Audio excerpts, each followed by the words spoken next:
Thanks so much for joining, everyone. This is the Talking Animals Law and Philosophy series, and you're joining for the first event in the Lent term. My name is Raphael Fazil. I'm a fellow in law at Jesus College in Cambridge and also the co-director of the Cambridge Centre for Animal Rights Law. I'm going to say a few words for those of you who are joining us for the first time, just to explain the format of the Talking Animals series. We will start with a presentation that will last somewhere between 30 and 45 minutes, and we'll then have another roughly 40 minutes or so for discussion. The event itself will end at 6:30 p.m. UK time for those of you who are in the same time zone as I am. Everyone's warmly invited to participate in the discussion once we reach the discussion and Q&A bit. If you'd like to come in with a comment or a question, please use the raise hand function. You can find that function under the reactions button. It's the one with the little smiley face on the bottom of your Zoom app. If you can't use your microphone or camera, you can also just pop your question or comment into the chat. That works as well. But usually it's quite nice to have people ask their questions directly using that raise hand function. I will have all the microphones on mute, but our speakers, of course, until we reach that discussion bit. Okay, I think this is all on the housekeeping front, and I would now like to introduce our speaker. We are really honored to be able to start the Lent term with a distinguished speaker, and that's Professor David Bilchitz. David Bilchitz is a professor of fundamental rights and constitutional law at the University of Johannesburg and professor of law at the University of Reading. And he was recently appointed as an acting justice of the Constitutional Court of South Africa for the first part of 2024.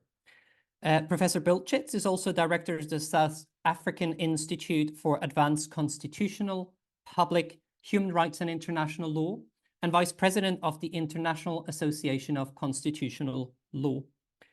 Professor Bilchitz obtained a BA in LLB from the University of Witwatersrand and an MPhil and PhD from the University of Cambridge. And his former PhD supervisor told me that he might be joining the meeting today as well. So we may be hearing from him too. In relation to animal law, Professor Bilchitz is a director of Animal Law Reform South Africa, and he has been involved actively in trying to change the plight of animals in South Africa through parliamentary submissions and litigation.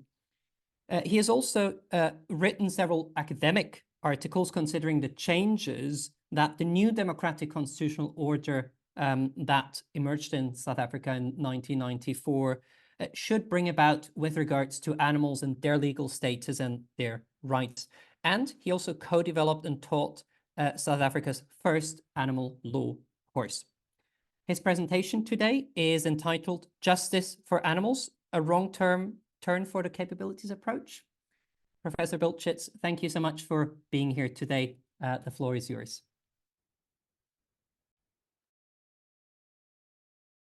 Greetings, everyone. I hope you can hear me.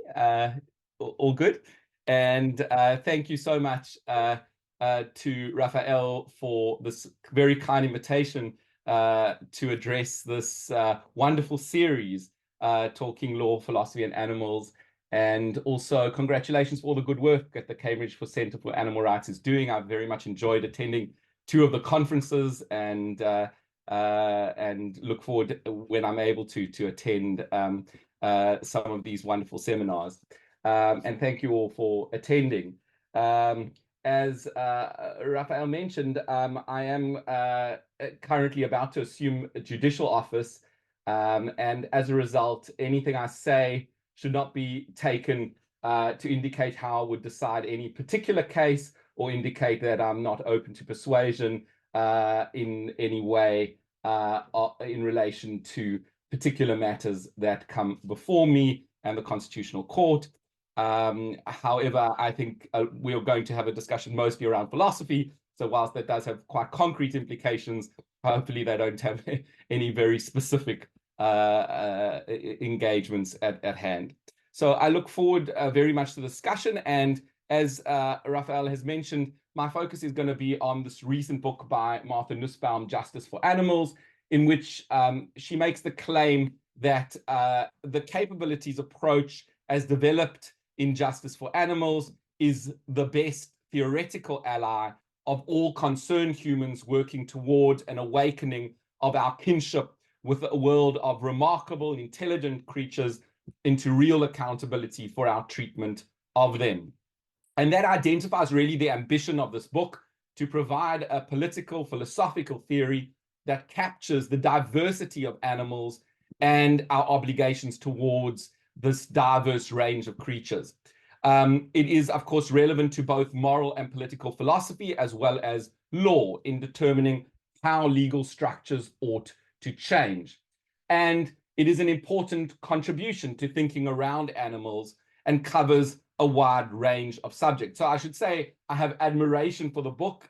Professor Nussbaum is someone who has influenced my own work in my thinking around fundamental rights. And so while I'm going to have some critical comments to say about her book, at the same time, it comes in the context of general admiration for her work. So the question that I want to ask is, does Martha Nussbaum succeed in her ambition?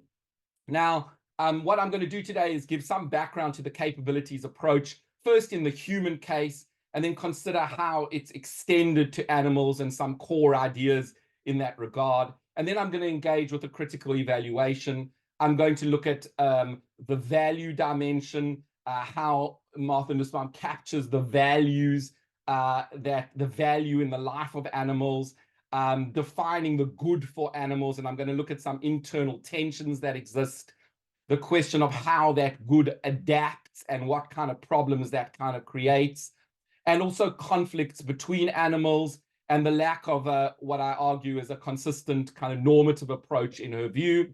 And then lastly, I'll put some reflections on rights and also the role of ideal and non-ideal theory, and perhaps just give some tentative thoughts towards a more adequate capabilities approach. So I'll probably focus mostly on critique, though happy to engage with, because I think all of us are kind of challenged really by the book to come up with something more adequate. And also I look forward to opening the discussion really around this book in this wonderful forum. So the capabilities approach was ultimately proposed by Amartya Sen, a Nobel Prize-winning economist, and then he was joined together with Martha Nussbaum in the context of an approach to measuring the quality of life and addressing global poverty. The starting point of the theory really is the inadequacy of existing approaches to dealing with the quality of life in the human case. And the first approach that is regarded as inadequate is the view that the value or the quality of life is to be measured in terms of the satisfaction we derive from that life, or the pleasure and pain that we experience in that life, or value is to be attributed to someone because of those elements. And we essentially measure the quality of life in terms of the positive mental states experienced, or potentially another version of that is the satisfaction of desires. Now, this subjective view, this view based in mental states, generally is subject to a range of objections, but a particular one I want to focus on, which Nussbaum also raises in her book, Women and Human Development, is the adaptive preference problem. And this relates to the problem that people's preferences and feelings adapt to their circumstances. And so a subjective measure of satisfaction does not really tell us ultimately whether or not they have an adequate quality of life, because they adapt to their circumstances. So famously, Karl Marx talked about the contented slave, the slave who hasn't known of any other reality other than slavery and is therefore content with their way of life. And Nussbaum actually engages with a group of women in India who are in fact by all objective measures malnourished, but they in fact subjectively report they are satisfied with their circumstances. And Nussbaum says, well, how can they be satisfied with their circumstances? They were actually malnourished. And so from a subjective point of view alone cannot give us an adequate measure of the quality of life or of value in a being's life, because completely unacceptable circumstances can lead individuals to adapt to those circumstances and therefore report satisfaction or pleasure or pain. And so we need something more objective to determine value in individual lives. So the alternative approach, the second approach towards which capabilities is reacting, is an approach which is based on the idea that we measure quality of life in terms of resources that individuals have available to them. Imagine a program where everyone is given the same amount of food in a welfare program. And this focuses on concrete physical resources that individuals gain access to. And the objection from the capabilities theorists is that this approach focuses on the wrong metric. And so what they say that causes resources to become like a fetish. People are interested in resources not for their own sake, but because of what those resources what they can do with those resources, what the resources can enable them to do. So giving everyone, for instance, the same amount of food in a welfare program does not consider those for whom the amount of food is insufficient to enable them to function well and be healthy. So one of the examples they give, for instance, is that pregnant women may need a greater allocation of food, and simply focusing on resources doesn't focus on what those resources can enable individuals to do with that food. Similarly, you can think of cases in relation to disability, for instance, around public transport. We focus on providing public transport in general, but some people have special needs and may require special adaptations to enable them to move around.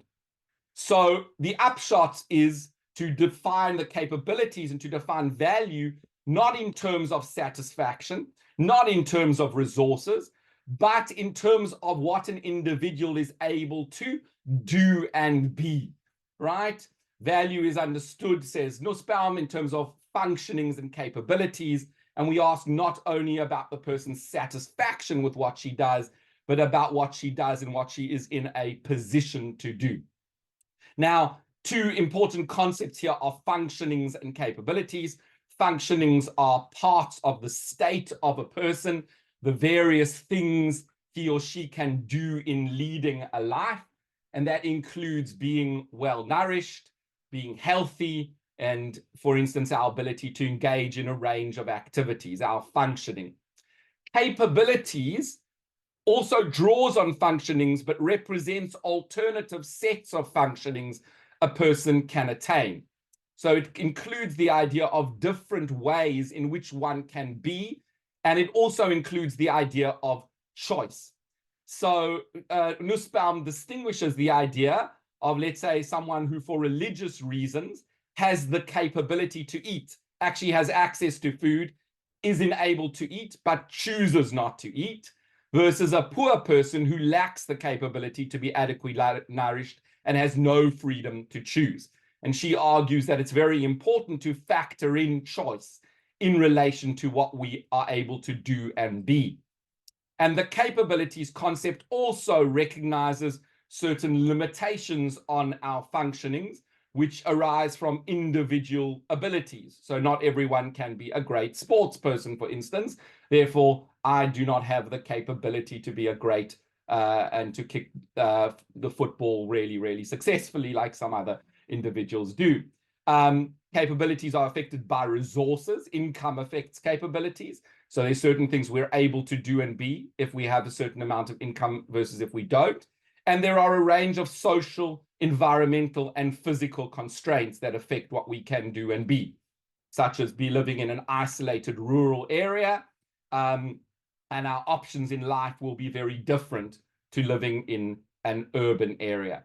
Just an example of what constraints exist, and the capabilities concept takes account not just of our potential abilities, which might be range across a range of things, but also our actual capabilities within the context within which we function, right? Now, in relation to the human case, value then in human life is assessed in terms of capabilities and functionings, And the question we have to ask is a person capable of being or doing something? And the big problem that was raised initially with the capabilities approach is which functionings and capabilities are valuable. And Amartya Sen really, in his view, didn't want to specify this other than rather at a very basic level. And he ultimately leaves this up for democratic decision-making. And Bernard Williams, also a famous philosopher, I'm sure many people are familiar with, makes the objection to this that if we say, well, capabilities matter, that allows negative capabilities to count, which actually go against our very quality of life. So being obsessive may be something that is a capability, but it's a capability that may harm us. And trivial capabilities, we might have the choice between 20 different washing powders in a supermarket, and Bernard Williams says, well, that's not a really important capability. So capabilities, we can't just, that doesn't tell us or specify what's really of value in our lives. And Nussbaum tries to build on this, and really one of her major contributions is to try and address which functionings and capabilities matter. And she says those that matter are those that relate to the flourishing of human beings as the kind of being that they are, who place important, and human beings, she says, place particularly importance on practical reason, on using our reason to achieve certain goals, and living in community, in a social life, in a sociability, in a social context with others. And she then tries to develop a list that all human beings, she claims, can agree to, no matter their religious or philosophical views, about which capabilities matter in human life and that all humans value. Okay? And importantly, this is not a comprehensive ethic. It's an account of what is valuable in the life of humans for purposes of addressing basic moral wrongs like poverty. Okay? So that's the human case. It's a short introduction to the capabilities approach. We could spend a long time discussing it, but we want to get to the animal case, which is the focus. So in her early work in Frontiers of Justice, she attempts to extend the capabilities approach beyond the human species. And Justice for Animals, her most recent book, is the most extended treatment, and it does change it a little bit as well from what she had done in the past. And she argues that there's no reason to prioritize human individuals. Animals are also sentient creatures.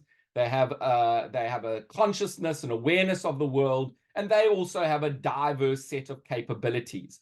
They have a way of life or mode of being that is good for them, which tracks their species, and seek to achieve these through their, what she calls, significant strivings. And she, as I said to you, one of her ways of telling us which capabilities matter depends on the idea of flourishing, right? Ultimately, she draws a lot on Aristotle and the Aristotelian idea of flourishing. And flourishing, she says, takes various forms and will depend on the type of creature it is.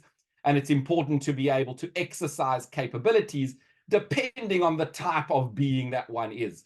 So examples, elephants love playing in the mud, dolphins swimming in the sea, and we need homes to flourish in order to live decent lives and have our own spaces and privacy, etc., which is part of the human good.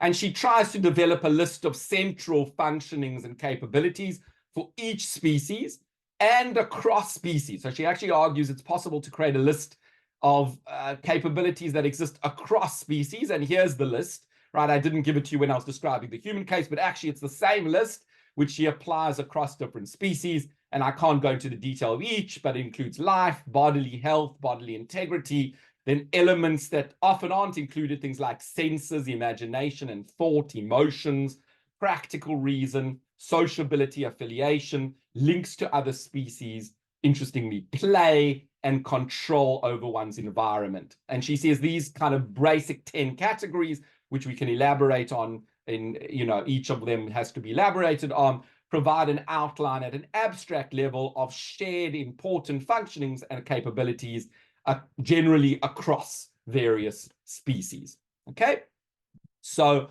that's basically the kind of outline of her view. Now, just to try and understand what are some of the differences, capabilities from other views sees sentience as important, the ability to have a conscious awareness of the world. In order to be able to flourish, you need consciousness and experience.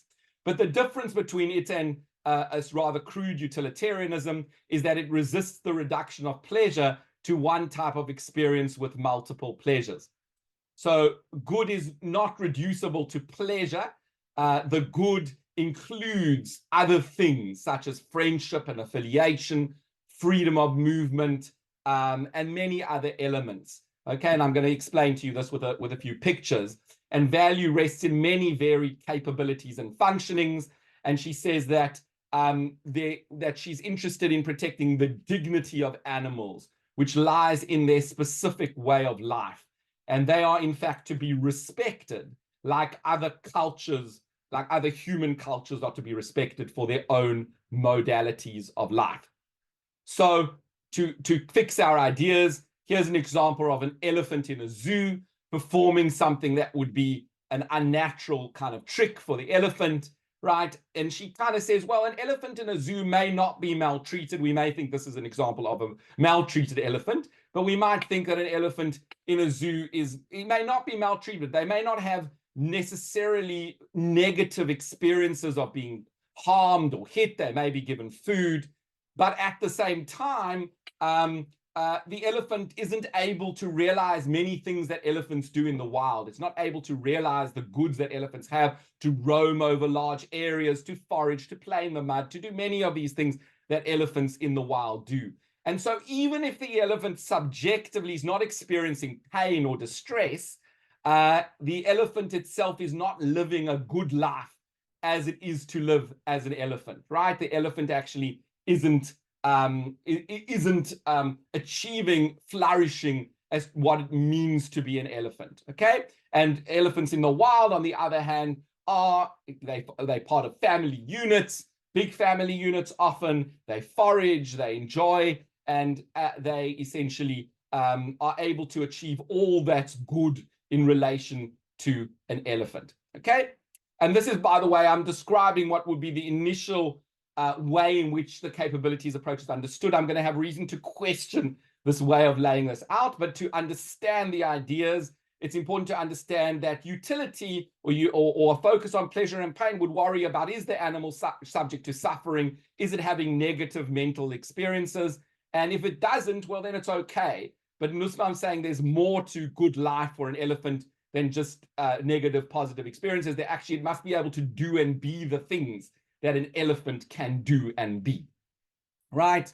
And so the implications for animals is that value lies in all those who have a way of life and can flourish. It lies in many non-human animals, and there are questions about the line. We owe duties of justice to all those with subjective conscious experiences who are capable of capabilities to ensure they have a minimum threshold of capabilities. And this is an important question we'll come back to. We owe them direct duties to consider them in their own right, and our duties to animals are not identical. They depend on the kind of being they are, and duties towards animals clash, and there are tragic dilemmas, which mean we cannot realize the capabilities of all, okay? And where that happens, our goal is to do the least harm or to try and find an alternative where we avoid the tragic dilemma completely. What she calls, following Hegel, sublating. Okay, so that's an outline. I've now taken a little bit of time, but it's important to fix our ideas. And now let's go into some of the criticisms I have of the view. And the first criticism, as we'll see, is not a fundamental criticism, but I think it's quite important to think a little bit about it. And there are two major traditions I think Nussbaum's drawing on in her work. On the one hand, there's an Aristotelian sort of philosophical tradition where everything is somehow aiming towards some goal. And then there's the Kantian tradition, which focuses on the fact that rational agency is the source of value in our lives. And this leads Nussbaum strongly to emphasize agency in her description of the capabilities view. And she reduces the emphasis on rationality, but she emphasizes the fact that animals are goal-directed systems focused on achieving their projects in the world. And she gives quite a powerful example from Greek mythology of a dog called Argos, who, when Odysseus returns to Ithaca after an absence of 20 years, recognizes Odysseus as one of the few to do so. And Argus is lying neglected and listless on the dung heap.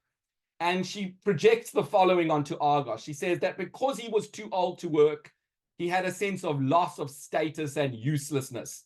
And she says the following: that's what I would feel if I were forced to retire. Now, in the discussion of a context of work for animals, this is where this comes in the book, Nussbaum here moves strongly from her sense of what it is to be valuable to what it is for a dog to be valuable and valued.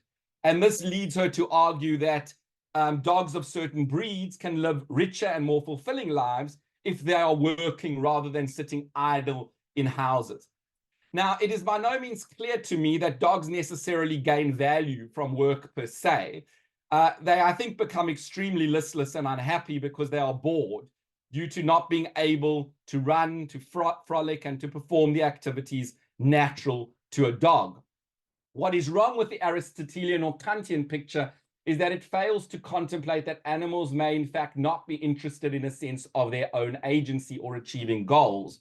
For many animals, they are simply happy to be rather than to do. And I think about, I know, having been fortunate to have the experience of watching animals in the Kruger National Park, of an impala grazing in the South African bush, and the impala can graze and look around for hours on end, slowly walking around, finding another tasty piece of grass or whatever, and moving as the day passes onto a waterhole.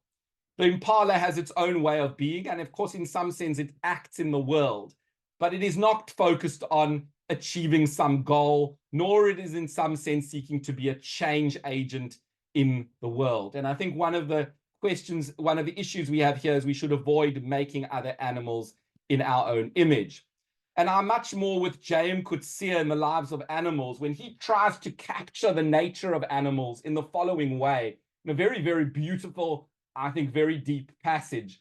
And he says the following: what is it like to be a bat? Before we can answer such a question, he's talking about Nagel's famous article on this. We need to be able to experience bat life through the sense modalities of a bat, says Nagel. But he's wrong. At least he's sending us down a false trail. To be a living bat is to be full of being. Being fully a bat is like being fully human, which is also to be full of being. Bat being in the first case, human being in the second maybe, but those are secondary considerations. To be full of being is to live as a body soul, and one name for the experience of full being is joy. And I'm going to jump to the last paragraph. He's talking about Descartes, who says, cogito ergo sum. He also famously said, it is a formula I've always been uncomfortable with. It implies that a living being does not do what we call thinking, is somehow second class. To thinking, cogitation, I oppose fullness, embodiedness, the sensation of being. Not a consciousness of yourself as a kind of ghostly reasoning machine thinking thoughts, but on the contrary, the sensation, a heavily affective sensation of being a body with limbs that have extension in space, of being alive to the world. This fullness contrasts starkly with Descartes' key state, which has an empty feel to it, the feel of a pea rattling around in a shell. And I think Coetzee, in rather literary terms, attempts to give us some sense of animal being in a way that's quite different from that of Nussbaum, and perhaps more adequate than her focus on agency and goal-getting all the time. And the reason I raise this is because I think it's important when we think about animals to try and think carefully about what is indeed of value in animals' lives when we think about it. But as I said to you, I don't think this is a fundamental critique. It simply means that when trying to describe the flourishing of an animal, we make more of an effort to understand their perspective rather than imposing our own, and perhaps emphasizing functionings of a passive meditative dimension more than our sort of restless activity-driven reasoning. So let's turn to more fundamental critiques. And the goal of the capabilities approach is to ensure animals have the ability to function and to flourish according to their own good, which is often specified by the species they belong to. And one facet of the capabilities approach is that good is not reducible to one dimension, such as pleasure or pain. That's often said to be an advantage. And many of these ideas, of course, sound good in theory, but Martha Nussbaum's application of them raises issues with the theory and highlights ways in which it needs to be developed. The problem I want to first deal with is that different capabilities within the life of the same individual can pull in different directions. And this leads to problems in deciding what is good for a particular animal and questions of how to resolve that. And that is illustrated by two examples she gives. The first is of cats and climbing. She talks about cats as loving the ability to be able to roam and climb freely. This is an essential element of cats, of being able to be free to climb, to go in their own way. Yet the problem is that in urban areas, there are many hazards, such as cars, viruses, and other animals. And those inhibit and threaten the capability of cats to live. And so Nussbaum says, since cats can adapt to living indoors and live a good life, they should be kept indoors to protect their capability to live. Now, it's not entirely clear what the basis is for a judgment. She deals with this very quickly, but it seems to be that allowing them to roam around will cause greater harm to their capabilities, which suggests like a kind of consequentialism. It will cause greater harm to them. Yet the capabilities of view at its heart was meant to defend treating animals according to the way of life typical for their species. The adaptability of capabilities allows one to require animals to live a species untypical way of life, such as keeping cats indoors. A second example, a similar point can be made with zoos. Now, a very controversial chapter in Martha Nussbaum's book is her chapter on wild animals and zoos, and particularly she strongly tries to undermine the difference between zoos and free-roaming systems like national parks, because she sees humans as may happen to make decisions about animals all over the world and arguing that essentially the differences in degree are not kind. Now, I think that's probably mistaken and that they are fundamentally different. But I want to come to another point, that elephants in zoos can be treated well, right? I'm coming back to that example I gave to you that picture, but generally live impoverished lives. That was the kind of what seemed to be a classic case of the capabilities approach and why it seemed to be better than the utilitarian approach of focusing on pleasure and pain. And we know that elephants live a fraction of their lifespan in the wild, in captivity, in zoos, and they lack many capabilities to play, to roam, and to be enriched. And so the capabilities of view here seems to highlight what was wrong with the focus on mental states alone. But in Justice for Animals, Nussbaum adds another dimension. She says that in zoos, animals are protected from threats in the wild, such as hunger, disease, and other animals. And so the zoos actually protect animals' capability to live and to be healthy. And she therefore argues it could therefore be advantageous for these animals themselves to be kept in zoos and adapt to life in zoos, if they can retain, she says, access to a reasonable threshold of capabilities that are typical for their species. Now, she recognizes that it may be quite difficult to do in the case of elephants, although possible potentially. But for many other species, her conclusion is that zoos may be better than free-roaming systems. Now, here we have a focus on the animal's form of life, but what happens if an animal's form of life can adapt to other circumstances and in fact be argued to be better for the animal? Well, I think what happens here is we land up with a situation where we could create environments, and probably with technology we'll soon be able to do that, that eliminate certain threats from animal lives towards which they can adapt.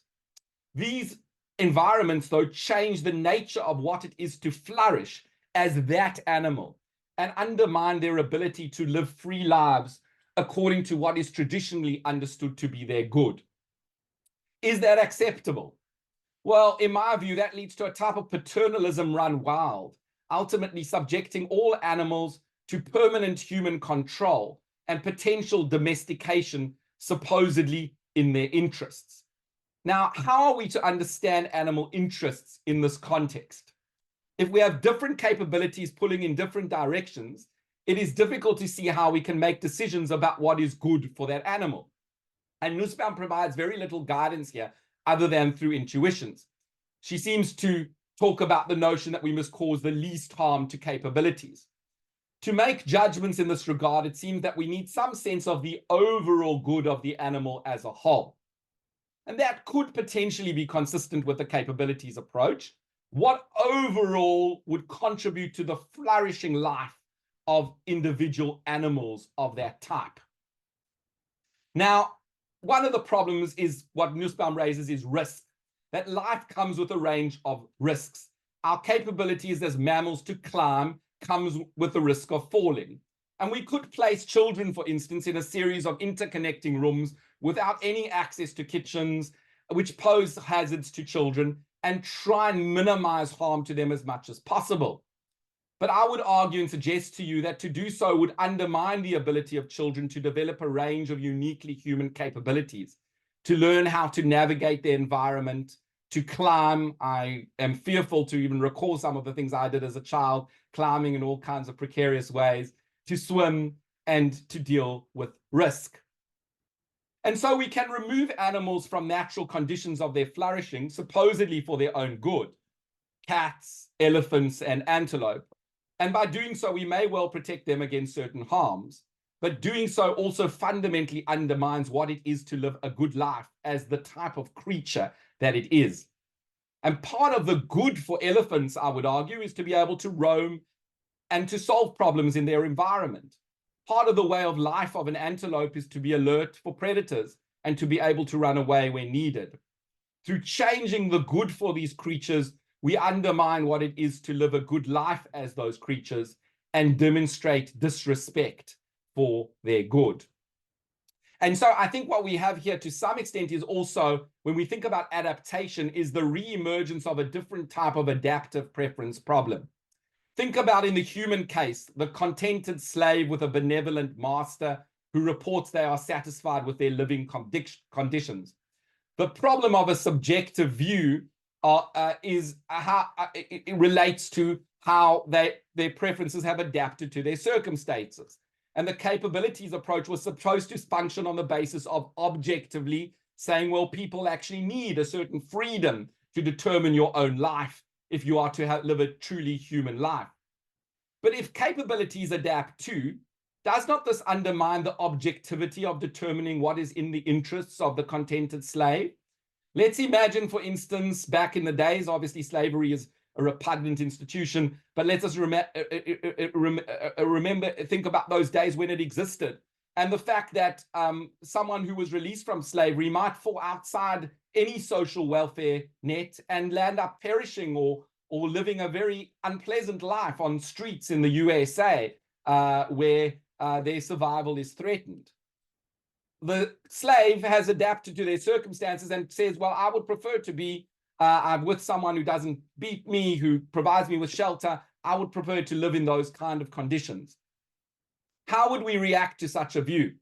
Okay. Well, the capabilities approach is supposed to tell us, well, they're adapting to circumstances which are bad objectively for the individual concerned. But they are taking the view, right? And they may take the view that objectively it would be worse to land up in a circumstance where one's very survival would be threatened. And so one would be worse off in relation to one's own capabilities. And so whilst it is in fact true, there is something fundamentally lacking from a life of the slave as a truly human life, I would argue, which involves the ability to determine one's own course and plan of life. And so despite the protection afforded by the comfort of the life in slavery, there is something, I'm saying that obviously most slavery was not comfortable, but we're assuming for philosophical purposes, there is something fundamentally unrealized about a slave's life in that kind of condition. And I think we also need to challenge why a person would choose in this way. Why is an alternative allowed to exist of being completely destitute, and what the conditions lead to in that case? And so I would argue the same applies to animals. An antelope may have the capability to adapt to a life in a zoo, but that is fundamentally an impoverished life for the antelope. It may gain the capability to live, but lacks the ability to move, to browse, to live in a way typical of the species. And when understanding flourishing of animals, we should not just be thinking about life and a bare minimum of capabilities, but what it is to live life as the kind of being that it is. And that may involve some risks, but we cannot act, I would suggest, for the good of an animal by requiring it to be other than what it fundamentally is. And this is where I think it will be interesting to further discussion. In some ways, we need to distinguish in some senses between good and bad adaptations. And I think this is a complex issue. What is a good adaptation of an animal to the environment or human to the environment? I would suggest a good adaptation is a type of adaptation that enhances the ability of an animal to live better according to its own good. And I've given some examples there: tool utilization amongst apes, free roaming monkeys in India who adapt to living amongst humans.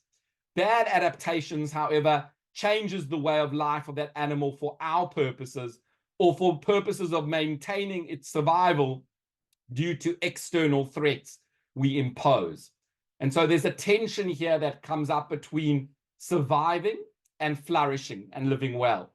And I think, as I said, I wouldn't argue that I've got a fully foolproof distinction over here, but I think this will be interesting to have further discussion. When is an adaptation that actually moves an animal away from the very kind of being, from the very flourishing that is part of the nature of that animal?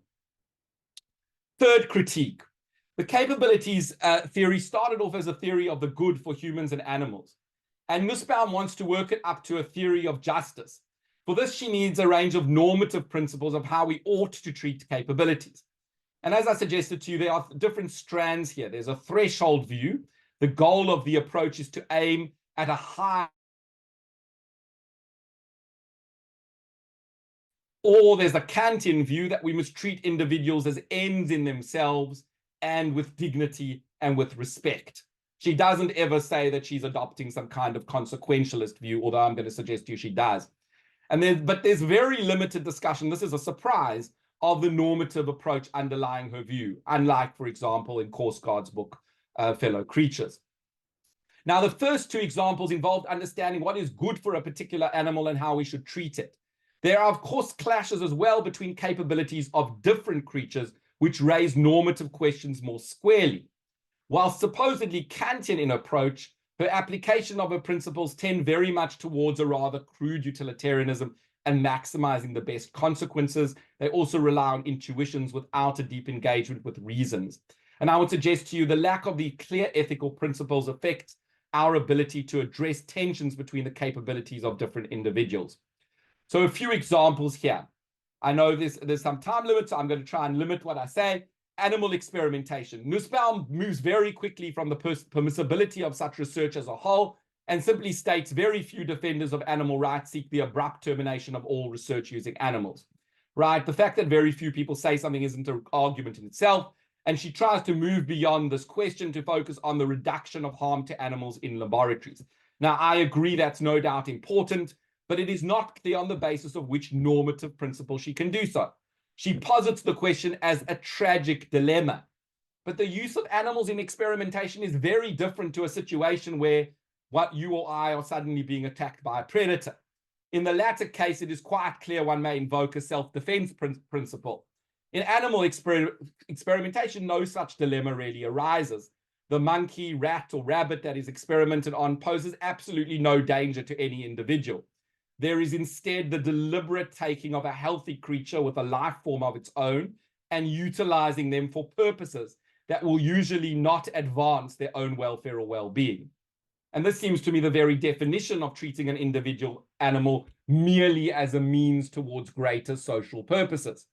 It is very hard to see on a dignitarian basis how Nussbaum can argue for this, and she does not recognize this or struggle with the issue.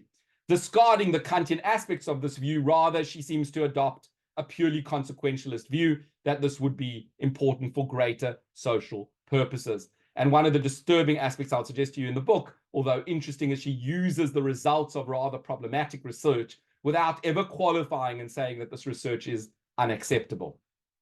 Zoos, she says, enhance scientific research on abilities and on animal abilities and health. They can help with conservation, and she says they allow for the achievement of truly valuable goals. and that can potentially justify restricting animal lives and how they would generally live a flourishing life. That again seems to be a type of a consequentialist view and not really compatible with a respect-based ethic. In relation to pests, she references a group of animals she claims who constantly attempt to harm us. Right, pests are put in inverted commas. That's, of course, a derogatory term which we shouldn't generally use. And she says we can put street rats in this category, right? Killing is acceptable of them because of self-defense. And she says we should use non-lethal force or humane methods of killing if we can, but it's ultimately self-defense. And I would suggest to you again, the description that she gives is strange. Are rats really constantly attempting to harm us? They are seeking to live their own way of life and interact with us in various ways. In general, they are not interested in attacking us, and the harms caused to us flow from diseases that may be inadvertent. And so she constructs the situation as a type of continued war with rats. But a capability view should rather engage with the nature of the animal and its good and flourishing. And no clear self-defense principle applies in most cases relating to rats unless they pose us, suggest a clear and present danger to us. And we can often avoid harm to them completely and allow them to exist without interfering with us. There's an issue with the capability to reproduce. I won't go into that because of time. And there's also a really interesting discussion of predation. Animals kill one another for food in the natural world. And again, Nussbaum seems a bit disgusted in a way with some of the aspects of the natural world. She said wild dogs tear their prey to death and harm the capability of herbivores to live, which they do, right? Now, we could, she said, trap all animals and feed carnivores more humanely killed meat. She at least says not factory farm meat, right? But to say that it is the destiny of antelopes to be torn apart by predators is like saying, she says, it is the destiny of women to be raped. Now, I think that's a very unfortunate analogy. It's clearly not hardwired into men to rape women for survival. It is very different in relation to carnivores and herbivores. Nussbaum counsels caution in how we interfere with predation, but the tenor of her comments is that we should try and create alternatives to predation if we could and not cause terrible harm. So here I would suggest to you we have the tension between different capabilities of herbivores to live and capabilities of carnivores to live. If we can remove the zero-sum game, the suggestion is we can have both living without harm to herbivores. The problem is that predation is part of a central capability for certain animals. Lions, leopards, and wild dog, it is part of their very mode of being. To change predation is in some sense to shift the lion from being a lion. It's removing its characteristic mode of being. And where the mode of being interferes with another mode of being, is it justifiable to end the former mode of being? Given this mode of being is hardwired into the nature of the species itself, respect for capabilities requires, I would suggest to you, treating that mode of being with respect. And that may also be part of the mode of being of herbivores as well, to be alert and to be able to run away from carnivores when they can. And actually, in most cases, predation is not successful. So in conclusion, the insufficient attention has been paid to a normative approach, the normative approach underlying the capabilities view. It leads to very different applications, which at times seems to undermine the interests of animals, justify existing abuses, and fail to show them respect or be consistent with species typical flourishing. More detailed attention needs to be given to the normative underpinnings of the capabilities approach. And very briefly, my view is that the preferable view would be a type of a consequentialism which takes into account the respect shown to animals in the very consequences that are evaluated. We should aim to achieve the greatest level of respect for each animal's capabilities with a type of proportionality principle used to address conflicts between them.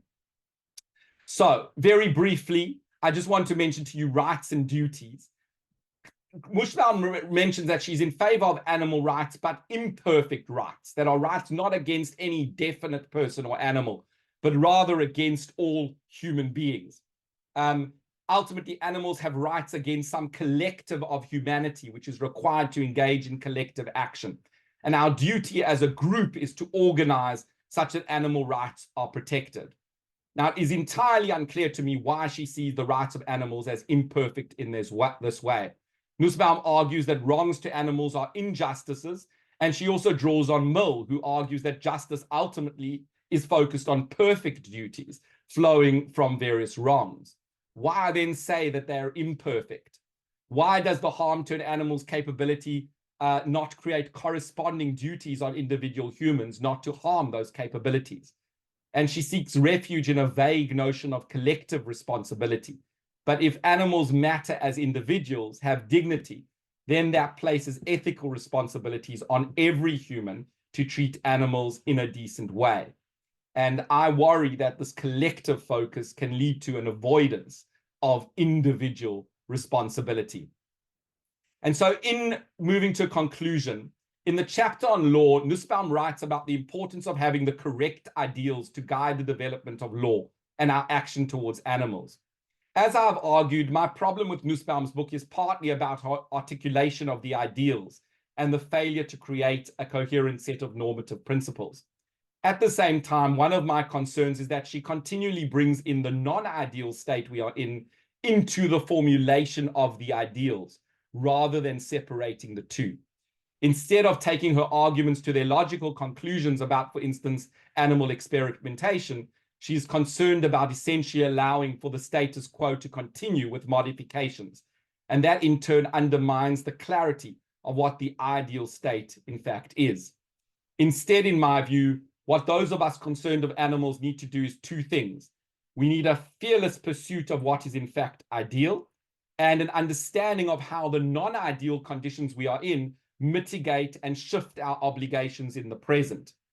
As Nussbaum recognizes, we are in a state of systematic injustice towards other animals, and so should need to understand what this means for our obligations. In relation to animal experimentation, for instance, the implications of a respect-based ethic would be to recognize that the use of animals in experiments for the benefit of humans or other animals is simply unacceptable ethically, given those animals have intrinsic value, and we should educate people accordingly.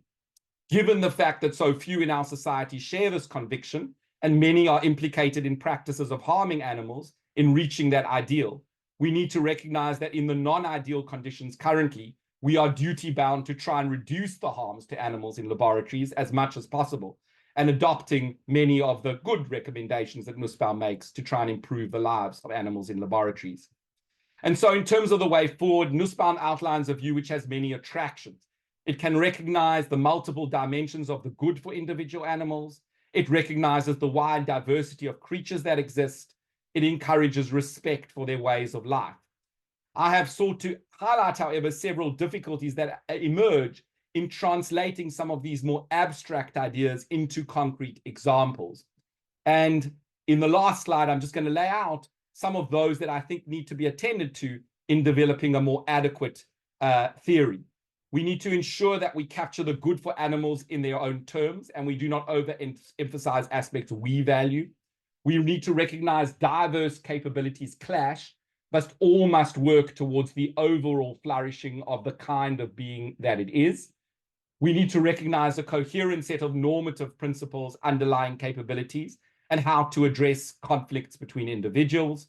And we need to recognize individual responsibility and duties for upholding rights of animals, whilst collective responsibility to enact laws to recognize those rights. Thank you very much, and very much look forward to engaging in the discussion.